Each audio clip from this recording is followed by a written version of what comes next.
গাজীপুরের টঙ্গীর তুরাগ তীরে চলছে ৫৮তম বিশ্ব ইজতেমার প্রথম পর্ব। তাবলিগ জামায়াতের দেশীয় লাখো সাথীর পাশাপাশি এসেছেন ৭২ দেশের সহস্রাধিক নাগরিক।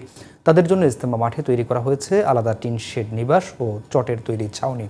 ময়দানের বিদেশিদের জন্য রাখা ব্যবস্থায় মুগ্ধ তারা।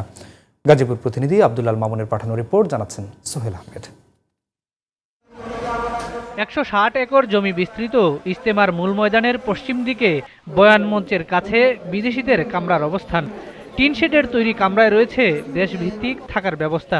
গ্যাস ও বিদ্যুৎ সংযোগের পাশাপাশি রয়েছে টেলিফোন সংযোগ। এদিকে বিদেশ থেকে আসা সাথীদের জন্য দেশীয় জনপ্রিয় খাবারের পাশাপাশি রাখা হয়েছে বিদেশি খাবারের আয়োজনও। বাংলাদেশিদের আতিথেয়তায় মুগ্ধতা তাদের কণ্ঠে। We are in Tashkil in 7 months in Bangladesh. अल्हम्दुलिल्लाह बहुत अच्छा प्रोग्राम किया बांग्लादेश वालों ने। अल्लाह अजर दे दुनिया आखिरत में अजर। All Philippines come to Bangladesh because Bangladesh is beautiful country and big ikram.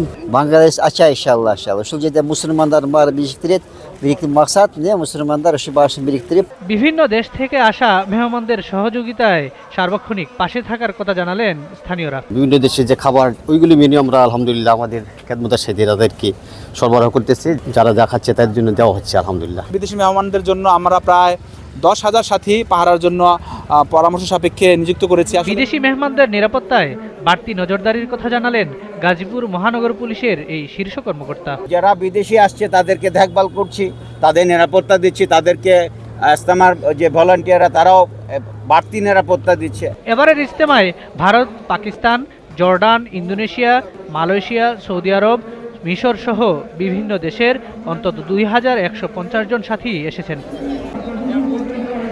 Sohel Ahmed, GTV news.